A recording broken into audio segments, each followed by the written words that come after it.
नमस्कार दोस्तों, मैं doctor Shivaram Krishnan we can inspire की ओर से आपका स्वागत है। यह वीडियो करियर संबंधित वीडियो है, खास करके उन युवाओं के लिए जो क्लास 10th पास करते हैं, 11th 12th भी पास करते हैं। उनको क्या कंफ्यूजन्स रहते हैं और इस कंफ्यूजन को कैसे दूर किया जाए। दोस्तों, कंफ्यूजन खास करके इसलिए रहता है कि पहला यह सोचते हुए कि किस स्ट्रीम में जाएं, आर्ट, साइंस या कॉमर्स। एक तो यह बात होती है। दूसरी बात होती है कि एक बार अगर आर्ट साइंस कॉमर्स में चले गए तो उसके बाद कौन से प्रोफेशन या प्रोफेशनल कोर्स चूज करें, या कौन सी यूनिवर्सिटी से उसके बाद चाहे बीकॉम हो, बीएससी हो या बीए हो, या उसके बाद पोस्ट ग्रेजुएशन हो उसमें जाएं, या 12th के बाद ही इंजीनियरिंग, मेडिकल या इस प्रकार का कुछ कोर्स है क्या, उसमें प्रवेश करें और कैसे यह चॉइस करें। दोस्तों, असल में देखा जाए तो यह सब कोई चॉइस नहीं है। जिस स्ट्रीम में जाना है, यानी कि आर्ट, साइंस या कॉमर्स, या इससे बहुत अलग हमारे देश में चॉइसेस नहीं है। इसके अलावा यानी आपको ग्रेजुएशन करना ही है और पोस्ट ग्रेजुएशन करना ही है, इसमें कोई खास चॉइस अवेलेबल है नहीं। तो फिर क्या करना चाहिए करियर से संबंधित? तो देखिए, मूलतः क्या पढ़ते हैं हम लोग? पढ़ते हैं लॉजिक, पढ़ते हैं लैंग्वेज, उसके बाद पढ़ते हैं नंबर्स, और उसके बाद पढ़ते हैं फैक्ट्स एंड फेनोमेना, फिर स्किल पर ध्यान देते हैं, फिर फिजिकल पर ध्यान देते हैं, उसके बाद बिहेवियर पर ध्यान देते हैं। तो सब्जेक्ट्स क्या हो जाते हैं? सब्जेक्ट्स हो जाते हैं लैंग्वेज में इंग्लिश या हिंदी या कोई और भाषा। उसके बाद लॉजिक में अगर देखिएगा तो रीजनिंग की बात आ जाती है, वर्बल या नॉन वर्बल रीजनिंग की बात आ जाती है। उस तरह अगर नंबर्स देखिएगा तो मैथमेटिक्स की बात आ जाती है।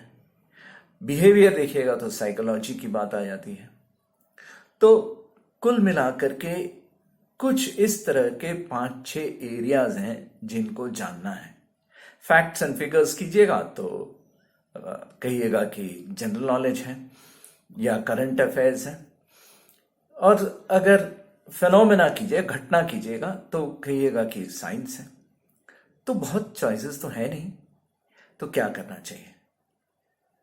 असल में बात यह है कि हमें अगर अपनी बेसिक क्लियर है, किसी भी विषय वस्तु में अपनी बेसिक क्लियर है, बिल्कुल साफ है, यानी कि जो हम बेसिक डेफिनेशंस या फॉर्मूले या थ्योरम्स वगैरह अगर हम क्लियर हैं, तब हमें कोई भी परेशानी कभी सब्जेक्ट से संबंधित नहीं होगी। हाँ, पढ़ना पड़ेगा और काफी कुछ पढ़ना पड़ेगा उसके अंदर, लेकिन बेसिक क्लियर हो तो पढ़ा जा सकता है।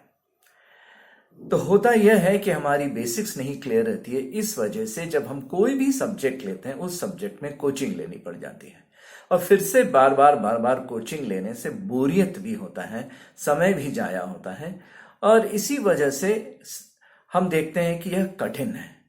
खास करके जब हम कोचिंग इंस्टीट्यूट जाते हैं, चाहे बैंकिंग की कोचिंग हो, चाहे सीए की कोचिंग हो, चाहे आईएएस की कोचिंग हो, तो कोचिंग आते जाते बोरियत भी होता है। और चूंकि बेसिक्स क्लियर नहीं है तो कुछ हद तक समझ में आता है, और किसी से बोलने में बिल्कुल शर्म लगता है कि मुझे ये नहीं आता। घर में भी आप बोल नहीं पाते हैं क्योंकि आपकी बेसिक्स क्लियर नहीं है। तो फिर से कोचिंग में जाते हैं, अगर बेसिक्स क्लियर नहीं है और क्लियर नहीं कराते हैं तो आप वहीं के वहीं रह जाते हैं। एक्चुअली क्या करना चाहिए? करना यह चाहिए कि आप बिल्कुल बेसिक पर ध्यान अगर दीजिएगा, यानी आप यह क्लियर रहिएगा कि ये मुझे स्कूल में समझ में नहीं आया, इसे मैं फिर से समझता हूं।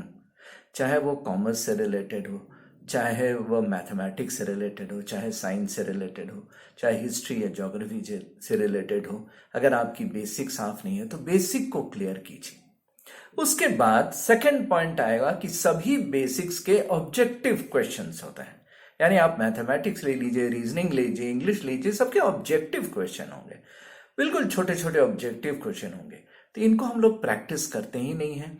तो यानी कि इनकी किताबें बिल्कुल बेसिक किताबें होंगी। उन बेसिक किताबों में भी जो प्रैक्टिस है वो प्रैक्टिस करना है।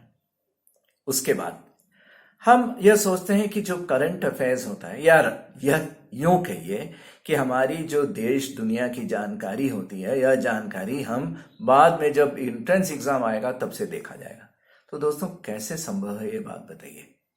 जो जानकारी लगातार मिलते जानी चाहिए, यानी देश दुनिया की जानकारी जो लगातार आपको होते रहने चाहिए, उसे 5-6 साल टाल देंगे तो वो भारी लगने लगेगा। यानी आपको बैकग्राउंड नहीं मालूम है, किसी विषय वस्तु का बैकग्राउंड नहीं मालूम है। बैकग्राउंड नहीं मालूम है तो फिर से उसे पढ़ने में और उसे याद रखने में कठिनाई होती है। तो सोचते हैं कि रटेंगे, रटना तो नामुमकिन है।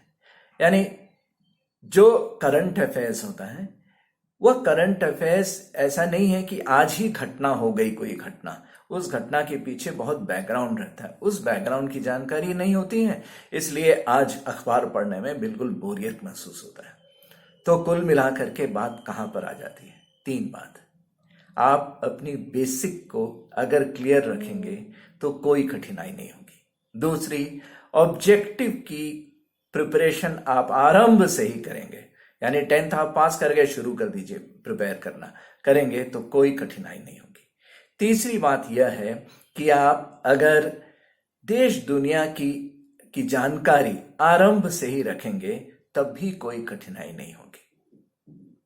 तो कुछ खास एग्जाम में जो अलगाव होता है वह यह होता है कि ऐसे लिखने को कहते हैं या कुछ डिजाइन करने को कहते हैं, तो वह तो आपकी रुचि के अनुसार है, आप उसे पहले से सीख सकते हैं। ऐसे लिखना तो बचपन से सिखाया जाता है, तो ऐसा क्यों हो जाता है कि बाद में नहीं लिख पाते हैं? इसलिए कि आपके पास फैक्ट नहीं है, आपके पास तथ्य नहीं है, जानकारी नहीं है, तो अच्छा ऐसे आप लिख नहीं पाते हैं, यही बात है। ओके, 2 और खास बात बताता हूं। यह है कि हमें पढ़ना लिखना चाहिए, यानी हमें कहानी किताबें पढ़नी चाहिए, हम नहीं पढ़ते हैं। हमें मैगजीन्स पढ़नी चाहिए, तो हम नहीं पढ़ते हैं, वेट करते हैं कि बाद में पढ़ा जाएगा। दूसरा पॉइंट है कि हमें कोई ना कोई कौशल अवश्य सीखना चाहिए। कौशल सीखने में क्या हर्ज है? देखिए, हमारे यहाँ घर में अगर कोई चेयर बनाने आता है, सोफा बनाने आता है, वो तो कारपेंटर है, वो तो सीखा हुआ है, उसने तो कोई डिग्री हासिल नहीं की, लेकिन वह तो कमा रहे हैं, तो उसकी कला और कौशल तो अच्छी है ना भाई। उसी तरह कोई प्लम्बर है, उसी तरह कोई लोहार है, उसी तरह कोई है जो ऑर्नामेंट बनाते हैं, उसी तरह अलग अलग डिजाइन करने वाले हैं, तो उन्होंने तो सीखा है ना भाई। तो क्यों हम लोग कतराते हैं इस तरह के कौशल सीखने से? तो एक दूसरी तरफ है कि आप कौशल अवश्य सीखें।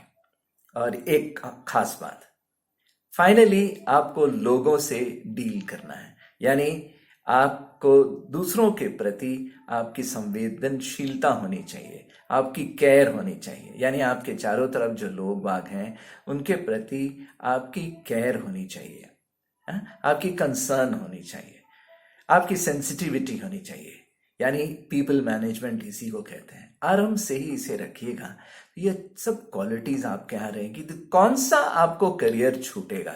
कोई भी करियर में आप प्रवेश कर सकते हैं, कोई भी एंट्रेंस में प्रवेश कर सकते हैं और सफल हो सकते हैं। ठीक है, जो स्पेसिफिक करियर्स हैं उसके बारे में कभी और। बहुत बहुत धन्यवाद। उम्मीद है कि यह छोटा सा वीडियो पसंद आया होगा। Thank you very much. ख्याल रखिए अपना।